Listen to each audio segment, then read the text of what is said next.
Anthony, where did you feel like you found your rhythm in this game, even increasing some minutes and getting more shots compared to the Brooklyn game, and how did that sustain throughout the game for you?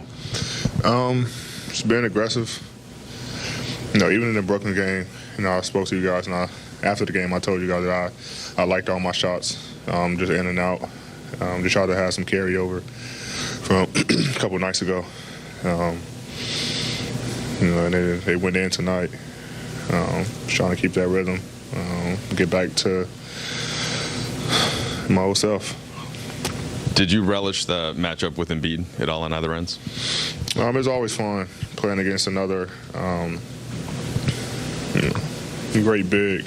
He's been on a tear. I think averaging like 43 or something like that, and putting the team on his back. So. We knew it was going to be a tough matchup coming in, the way he's been scoring the basketball. And it was fun. Fun to battle on both ends. Me guarding him guarding me. So anytime I get a chance to play against someone like that, I always try to, have fun with those matchups. And, unfortunately, we just couldn't get the win. Okay. Eddie, just a couple for you. Staying on that same subject, do you think when you first came to the Lakers, you would have relished that as much, or you would have been like, oh, I got JaVale, I got Dwight, and so maybe that won't be my exclusive matchup? Do you think you've changed how you look at? No, I think it's just our lineups now. I mean, JaVale was starting every game, so and then Dwight was coming to get him. Markeith was coming to get me, so I didn't have to, but now that Dwight and DJ is, in and out of rotation in some games, and the way we've been starting, I mean, I had to guard them and guard these other bigs that I usually wouldn't have to if those guys started. So, like I said, it's always fun to go head up, with those guys and battle. And I asked Frank if he could see that this level of aggressiveness would be coming from you, and whether you'd be able to do it the rest of the way. And you say, yeah, why do you think we're excited about what's left in the season? Do you think your game, playing kind of the way you did tonight, the way you did defensively the other night, could unlock a lot of where this team can go? Yeah, for sure. And that's the biggest part, especially, who knows with LJ, what's going on with him, but just for our entire team, me getting back to my old self, and I feel good.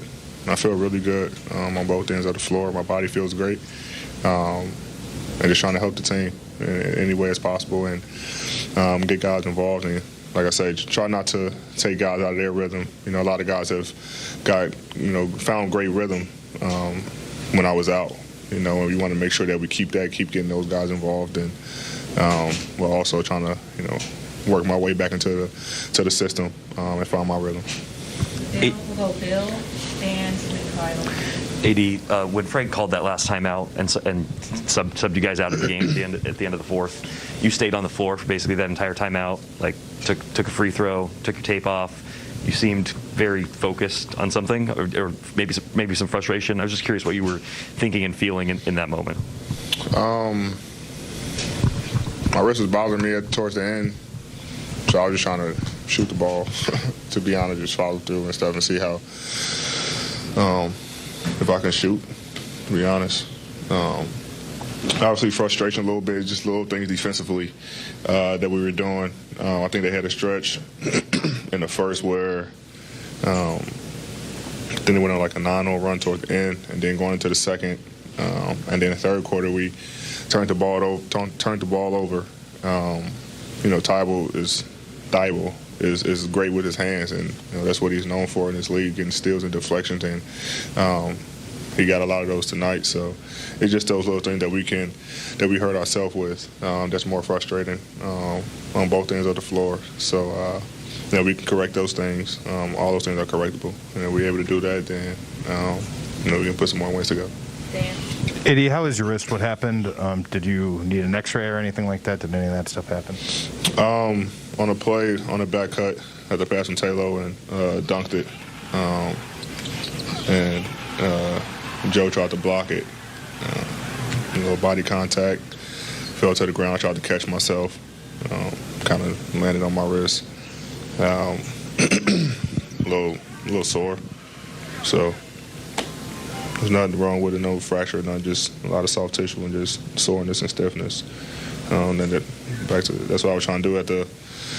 When coach was taking me out, trying to just get my shooting motion. Did you get an X-ray? Were they able to do one here? Yeah. Okay. Yeah, everything's good. And then, I mean, kind of along those lines, it's like, we're in Brooklyn and you're sitting next to LeBron after the game. There's like really good vibes. Like everybody plays. And then here we are 36 hours later. LeBron's got a sore knee. You need to shoot free throws to loosen up your wrist in the middle of the fourth quarter. How has that type of stuff affected this team mentally through the course of this year? And I guess, what's your reaction when you find out that, it was only going to be one game and, who knows when it'll be again? Yeah. I think no one knew. I found out when I literally got to the arena. I was changing to go on the court for pre-shooting, and coach told me that, Bron's not playing. I'm like, well, I didn't know that. So, I mean, it's kind of been a thing all year, though. And shit, even going back to last year, like, with me and him, it was flopping, in and out of the lineup. So, nothing that we're not used to. He missed some games earlier this year. So we're not used to it, but obviously, he's a big part of what we're trying to do and what we were doing. He was playing out of his mind. Like I said, I don't know his status, for tomorrow or whatever, but we got to be able to win ball games and hold it down until he's back. The last two will be Kyle and follow up with Mike. Melo's waiting for you. I know you guys are pretty focused on each game right now, but do games like this without LeBron make you think about the future and, theoretically, a couple years from now, I assume LeBron will retire at some point. I don't know, but does it make you think about when you're going to be, the face of this franchise and kind of pulling up this team and with your individual effort and in other ways?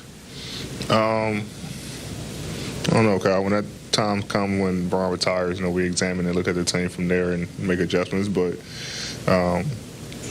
it's definitely, I don't want to say a test, but it's giving us something to look forward to, like you say, for the future. I know Bron loves the game, and I know it's going to be very tough for him to walk away.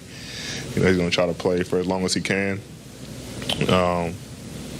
And it sucks not having him, but it gives us also a chance to see what we got as well, without him. And the same thing when I was out. So, we definitely want to take advantage of these moments, as much as we can, and take advantage of each season and make the most of it. It just sucks when we don't have our full team. But like I said, we just got to keep pushing, keep going, and then figure it out, when we do get healthy. I feel like when we do get healthy and everyone's ready to go, it's going to be a tough team to beat. Last question. AD, just quickly, and apologies if you already said this, it'll be, I think, 3 games and 4 nights tomorrow. Do you have an idea yet if you're going to play? Or discussing with the coaching and the staff for the Charlotte game? We'll see tomorrow. I mean, after the Brooklyn game, my knee was a little sore. It's first time playing. So, and then the minutes went up. I think I had 35 or something, 30-something, 33 tonight. So, wake up tomorrow.